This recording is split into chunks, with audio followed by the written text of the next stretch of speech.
Parents, do you read bedtime stories to your young children? If you haven't started yet, so this is the best time to start doing so. Hello friends, I'm Anila. In my video today, I wish to speak about some of the benefits of reading bedtime stories to young children, to our young children. I'm sure you are aware that when there's an expectant mother or a pregnant mother, the well-wishers, could be family members, it could be the other friends who are around, always ask the mother to look at good pictures, to look at good photographs, to read good content, to listen to good music and everything else, because this, whatever the mother consumes, has a positive influence on the unborn child. Now, in this context, I'm reminded of an incident from the Mahabharata, and this incident has remained with me throughout my childhood also, and I find it quite fascinating. This talks about Lord Krishna and Subhadra having a talk. Now, Subhadra, as you're aware, was Arjuna's wife. At that time, when the conversation was happening, she was pregnant. And Krishna happened to talk about a certain war formation, which is called Padmavyu or Chakravyu. Now, apart from Subhadra listening to what Krishna told her, the unborn child also learned, also heard and acquired that knowledge. Now, this knowledge, actually, this baby, this unborn child was actually Abhimanyu, and he got a lot of fame as a warrior. He became very famous as a warrior, and during the Mahabharata war, this knowledge that he had acquired about war formations actually were used by him during the war. So now, why am I talking about epics, you may ask? Now, why I am doing this so that I can emphasize on the importance of an unborn child reading everything or listening to something and how much of an influence it has. Now, if an unborn child is influenced by whatever it is, knowledge it is hearing or is exposed to, how much exposure, how much knowledge would a child who is already born get? Now, we can start reading to a child even as young as 4 months old. Now, why do you think we could start so early?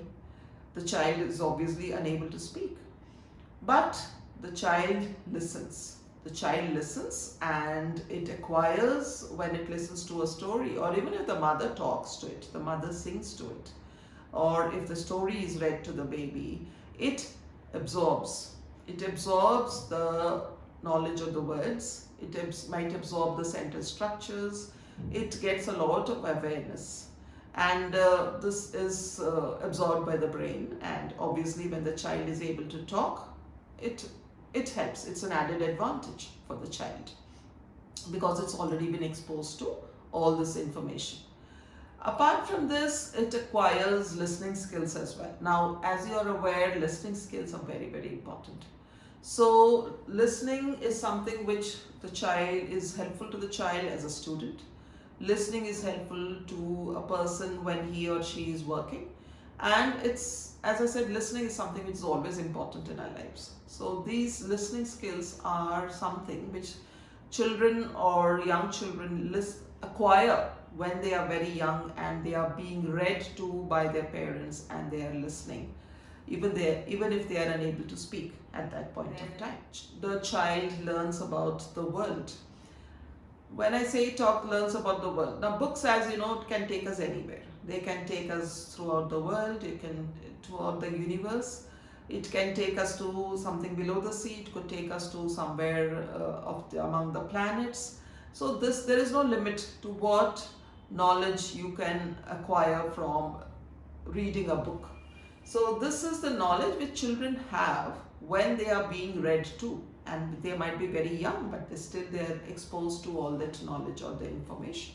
Learns about creatures under the sea. They could learn about the planets. They could learn about different countries. They could learn about people. They could learn about emotions, empathy, and many other things.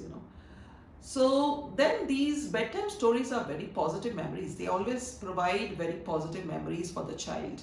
So what is, it's so good for the child to be put to sleep every day, and either of the parents, could be the mother, could be the father, reading to them certain colorful stories in a calm and soothing voice, and then being put to sleep. So this is a memory, this is such a positive memory that remains with the child throughout the child's life.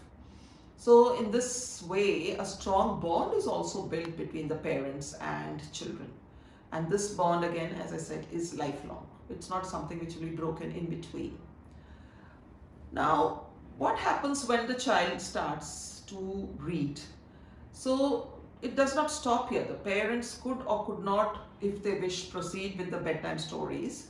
But once the child is able to read, its curiosity is aroused, and it will not stop reading. It will read whatever it can lay its hands on, and it will obviously get that knowledge from the information from whatever it has been reading. So this, as I said, the knowledge of the words, the knowledge of the sentence structures, the knowledge of everything that they read remains with them throughout their life, and it will only help them to grow and develop. So, I cannot emphasize it more. This is a lifelong love for reading that the child has, and this will always remain. So as parents, isn't that what we all want from our children? So please start bedtime reading stories to your children if you haven't started yet.